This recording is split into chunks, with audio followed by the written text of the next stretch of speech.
like a woman. Don't treat me like a man.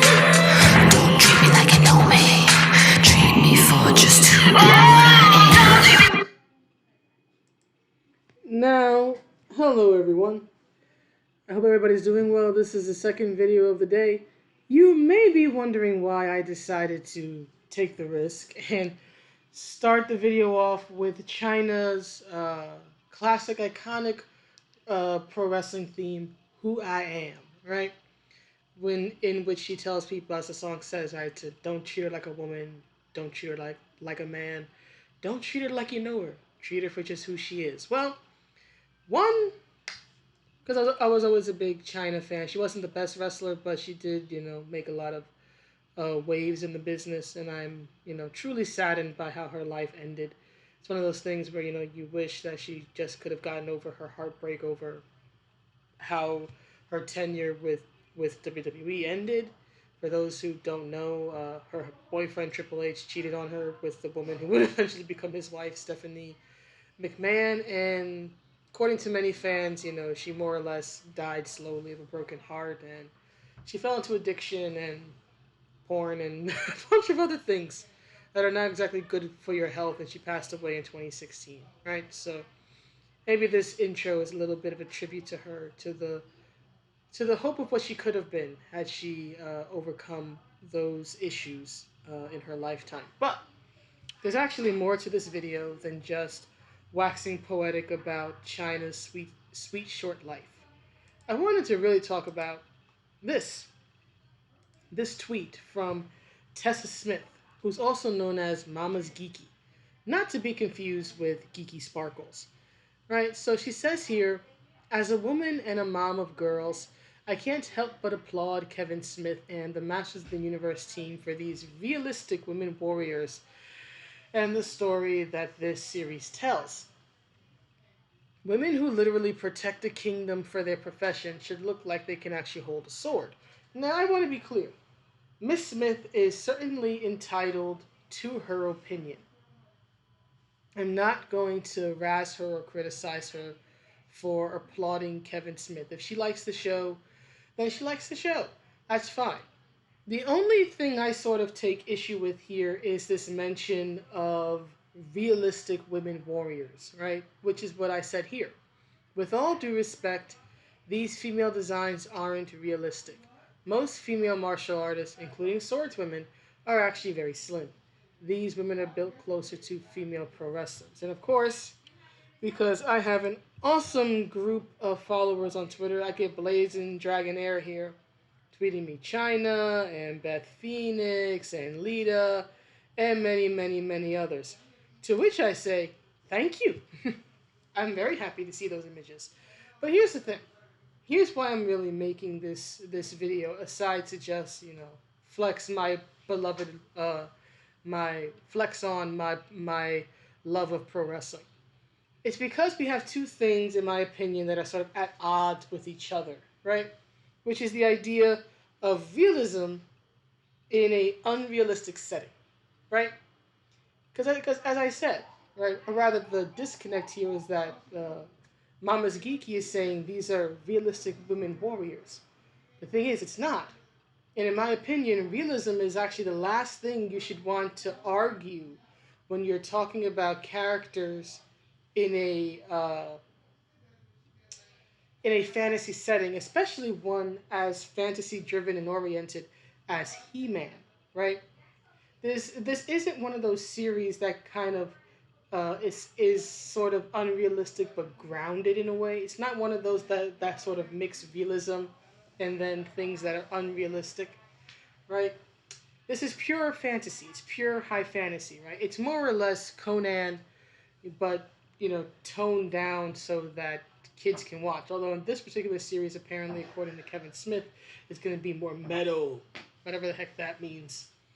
I'm of the opinion that if you need to take a child's or a cartoon that was meant for kids, and when you're updating it, if you have to rely on like immature, edgy stuff like sex or violence or language to make it adult, right?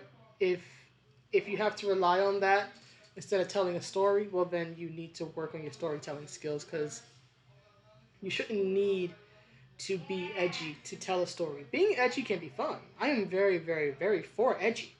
I am very pro edge, but it depends on how you use the edginess. If you use edginess for edginess sake, then in my opinion, it just cheapens the work because it proves that you can't actually tell a story, right? But that's another conversation to be had at some point down the line, right? But it's this thing about realism or to praise realism in what is clearly an unrealistic work. No one in this show is realistic. Adam isn't realistic, right? First of all, royalty would have never been allowed to get as bulky as Adam does as a He-Man, right? Adam looks like freaking Triple H, right? When hey, I can't get to buy nothing today. I'm late. oh, that's okay, that's fine. Thank you. Yeah, yeah. So, as I was saying, right, when Adam becomes He-Man, huh? Sorry, your mother said to come. Okay, right. So,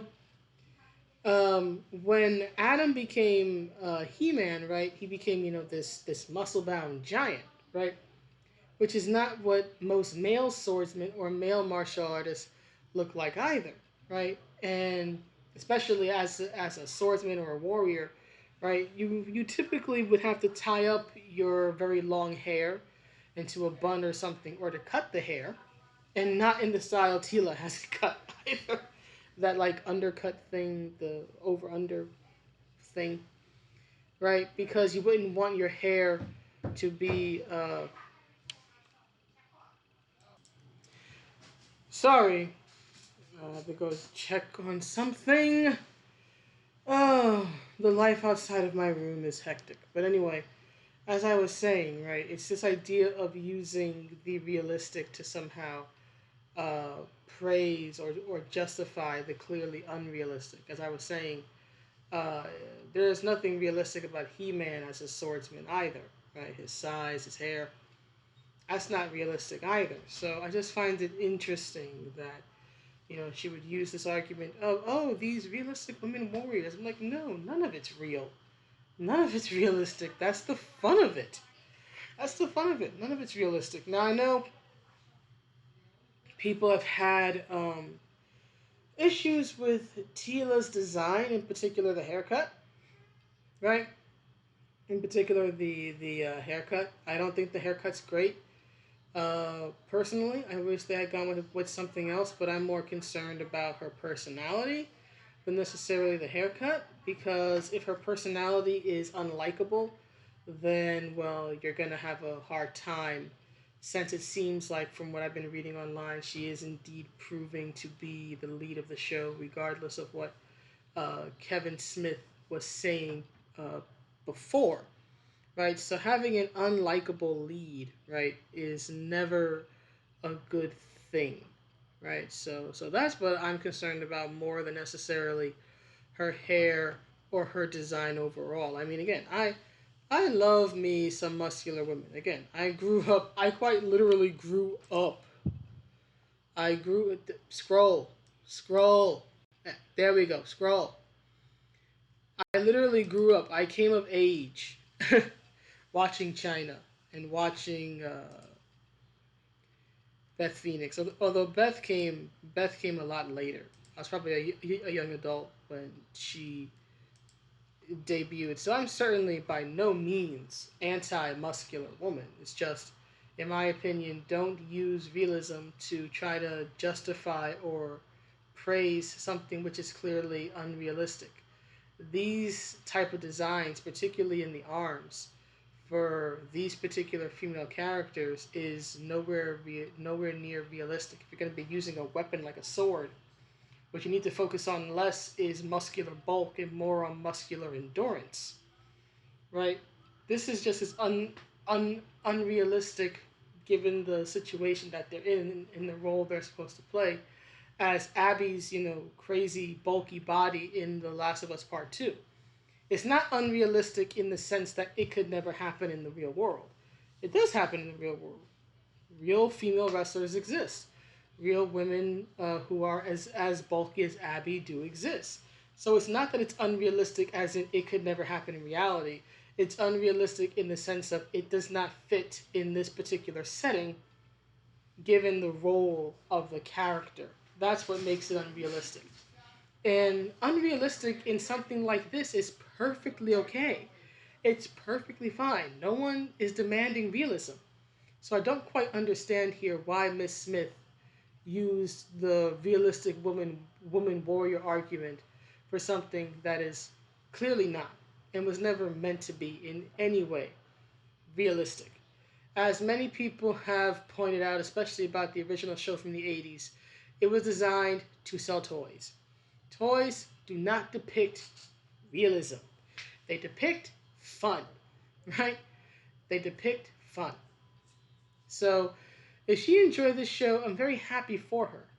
My only contention was this realistic woman warrior comment. And I hope that I've explained myself why it's not, uh, why it may be a mistake to make that type of statement when you're talking about a high fantasy work where people wield magic swords and fight giant skeleton men, right?